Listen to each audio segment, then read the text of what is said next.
Now we're gonna go for a feature match. Rookie Team League Week 3 feature match cast between multitasking Radley rookies. and Qikz. And Yeah.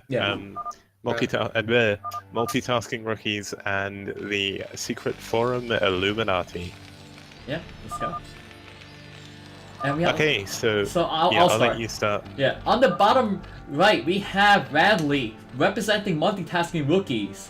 Now, he is a blue Zerg. He's scouting, he's sending his overlord at the wrong direction, but we'll see if he's able to find where the Terran is in the 4-player map. Alright, your turn. And in the best color, orange for Terran, definitely the best Terran color, we have me, iNs.Qikz, as the Terran in the 2 o'clock position on the vertical slice of Colosseum. So tell me about your initial thoughts, Qikz, when you went into this game in this 4-player map. What was the strategy you had in mind initially? Okay, so my plan was to go Valconic. That's one of my favorite builds. Purely, I mean, it's one of the builds Fantasy was famous for in his TVC, especially in the later years. Like earlier on, he was more mech all the time, but then he switched into Valconic, especially Zero and some of the other Zergs started using a lot of Queens against him. I remember there was a really big thread on Team Liquid around the time of like a entire set of meme comics of all the Terrans standing around a table going like, oh, how do we deal with like Queens? And then you'd have like Flash and Baby, or like, oh, just build Bio. And then Fantasy would feel like, why would I build that? I play mech. But yeah, either way, I was actually quite scared going into this game because obviously Radley is probably one of the best active foreign players still. Like I don't think he ever actually stopped playing StarCraft, so he's still a really strong player. He has played in all of my leagues, so I've casted quite a few of his games. He actually won one of them. And right now, we have Qikz scouting in the right direction from the get-go. Radley now sending a drone up to scout Qikz. Radley also going for 12 hatch, I mean, compared to Qikz blowing off with the 2 supplies and a barracks. Yeah, so this wall's actually link type, which is one of the best things about this map as Terran. But as you can see, there's that really nice little area there of creep right outside my wall, which on ladder, that's caused me a lot of problems. The amount of games I lost trying to figure out how to deal with the strategy was quite embarrassing, if I'm going to be completely honest. And the other problem is with this spawn is, I don't know if you can see, but my Marine is actually trapped there behind the barracks. Yeah, so I do notice that is something that happens on this map, on that specific position. So it might. So is it because of the top right spawn? If you spawn in the other places? It's to do with the way the barracks is and the fact that there's like a weird bit of unpassable terrain next to the ramp. The third hatchery. Like Radley going for a third hatch. He's actually building quite a few links. He's going for 6 links initially. And he still has a drone up by my base. And given what I was talking about before, I do wonder what he's going to do. Now, I actually sent 2 Marines out here because one of the best strats you can do on this map is to actually take out this neutral sunken colony. But I was too late, and I didn't see this go up. And there is a creep colony going up by Radley! And we're at 6 Zerglings, so... Yeah, so the 6lings get into my base, and of course, I don't GG very easily. Like, you have to kill me to make me leave the game, so I'm still in it. The fact that Sunken is now going up fast enough is going to be a very bad, like, it puts me in an incredibly bad spot. I do have a Starport going up. I have my factory as well, which is currently building a Vulture. But the Sunken is going to take out both those supply depots, and I can't really defend it. I'm gonna try and build a bunker here. Meanwhile, it looks like Radley's actually going up to his lair. I'm trying to attack his hatchery. I think that was a misclick while I was trying to scout. But he does have that Sunken there, and as you can see, a second drone is going to come up, and he's going to push into my mate with Sunkens. You don't want to... Are you going into the future right now? Because you're literally telling what's going to happen. No. Okay, so I'm not saying what's going to happen, but that drone, it looks like he's going to probably push into the base with Sunkens. I mean, why else would you send a drone there? Oh, he's actually going to send it back. No. No. He actually goes in. And he's actually going to finish off my X wall for me by the looks of it. But KoreanUsher was able to get a wave on, which does not affect the Sunken, so this might be a good choice. But there's Zerglings going into the base! Speed Zerglings! The speed's upgrade is done, and Spire is going up for Radley. Yeah, so I'm actually trying to do some Vulture Micro here to kill as many of the Lings as I can. But I mess up and the Vulture does get taken out. And he's got lots of Lings in my SUV line. And those Zerglings are out of range of those bunkers, so they're in a very good position to get some nice SCV kills. But the SCVs just try to defend themselves. Yeah, so I'm currently on 16 SCVs against 15 drones, so I haven't done too bad a job of defending here. It does look like I'm in a very bad spot, purely because I am only on one base against two. I have a Wraith which is now going across the map. It looks like it may actually pass this Overlord, so it'll be interesting to see if I kill it. I can't actually remember, I think I'm just going for a scout. No, I do go back and kill it. So I will get the Overlord kill here. It'll be interesting to see if Radley actually reacts properly and builds another Overlord in time to stop himself being supply blocked. Radley got the Spire up, uses the lava to build Scourges and Mutualisk, so we may see some airplay from Radley here. And KoreanUsher doesn't have enough time to go for some harassment with those, with his one Wraith that he has. He needs to run so away. It looks like the Wraith got incredibly lucky and actually dodged the Scourge. Right, but I'm fine. Looking back at my own base, there's not too much anti-air going on. You can actually see the engineering bay getting +1 and an academy's building as well. Now the Wraith got incredibly lucky and it did actually survive. I think the Scourge turned around.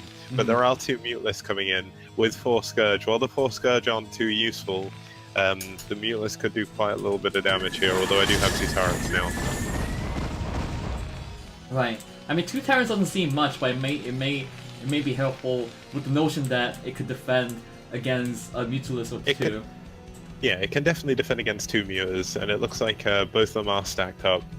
Looking back at Radley's base, he's actually droning up instead of adding more Mutalisks. Yeah, so he's actually going for the macro game, because he knows that he got the early event. There is that Sunken's still up, blocking KoreanUsher's hash out. But now we have the Siege tank to clear that.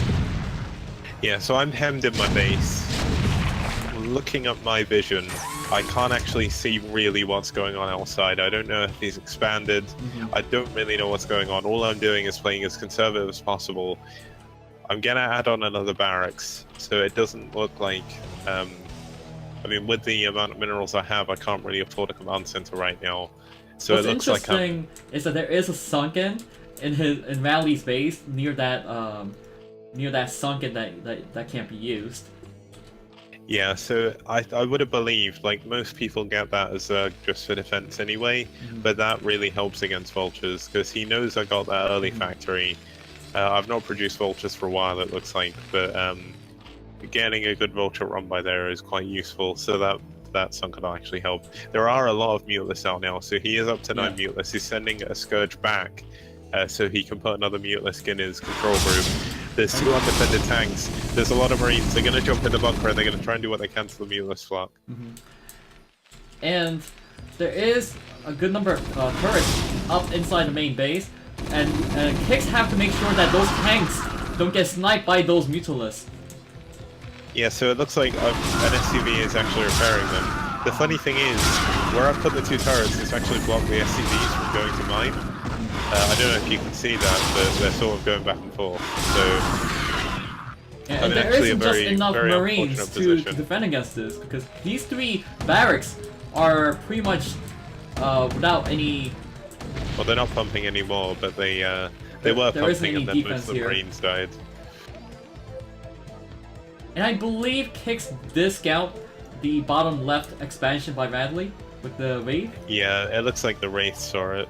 I mean, when I look at my own vision, because it's a replay, I can't see, but I do actually remember scouting that. So at least I've seen that he's only on 3 base still. So although I'm only on 1 base, it's still not over. Was sniped by the medic sniped by those mutualists. Yeah. So the big problem you can see I have here is Radley still has. He has up to 12 mutalists now, but all of my barracks are completely undefended, so he's been slowly but surely picking off all the marines that come out, which has left me in a very bad position. And he's going for those tanks that's undefended! A tank goes down, a second tank may go down, but the marines come in time to save. There's not enough marines to defend each other. So all the marines goes down. The marines can kill 2 mutalisks, but there's just not enough anti-air. It looks like 2 of the tanks will survive. I jumped in the bunker. But all the tanks goes down, and that's really important. That every tank is very important in the TVZ. Without a tank, you can't really push. Especially when you're as far behind as I was. Like, using those tanks, I may have been able to push one of his bases if I could get enough marines, but with the way his mutalists kept flying in and the fact I didn't have enough turrets on my actual barracks, that put me in a very, very bad spot. I've still got SCVs, they're still mining though, so as you can see, although I'm facing like a horrible situation, I'm still not leaving. Right, and then there is that raise now going to get hit by those mutalist army while he was trying to snipe that one overlord. Radley actually morphed 7 lurkers at the same time. Yeah, so 7 lurkers in his main, and he's got a lot of lings as well, so he could actually just march across the map. And with losing all those tanks as well, it's going to be very hard for me to hold this. I mean, it's possible. Anything's possible. I've finally got some turrets at my barracks, so I can actually finally start pumping marines. But it looks like as you can see, there's a lot of SCVs randomly running around in my base. The turrets really messed me up there. They blocked my SCVs from mining. And this is really smart by Radley, going for the high ground, attacking from the high ground on the top position. Now attacking with lots of lurkers, zerglings, and mutalists. Just destroying the entire medic and marine army and the 2 tanks. The expensive tanks that needs to be saved goes down. And there's the GG by Qikz, unable to push out of that little zone of his control to even. Yeah, I was unable to even take a natural that game. I just wanted to mainly show it for the beginning, because that strategy is something to really learn to try and counter. Now the counter to that, just to give people on stream an idea, is you need to, as soon as you see the creep colony start morphing, you need to build a bunker on the high ground just above the ramp, and that gives the marines just enough range to shoot it from the bunker. And if they're in the bunker, they can actually, as long as you're repairing it properly, they can kill the sunken and keep you alive. Now the issue comes in when the lings push as well, so you need to not only repair the bunker but also your wall. To be honest, it means walling on that map isn't exactly the best choice, especially against Zerg, but it is a very useful tool to be able to do. You just need to be very careful of that strategy. Yep, and with that, multitasking rookies, Radley takes a victory over Qikz, representing the Super I believe that was actually the final game of the series, because that was known as Game 3, and there was a BGH played afterwards, but I believe that ended the series 3-0, technically. I mean, it's 4-1 overall, so that's including the walkover that we got for them only having 2 players. Yeah. Unfortunately.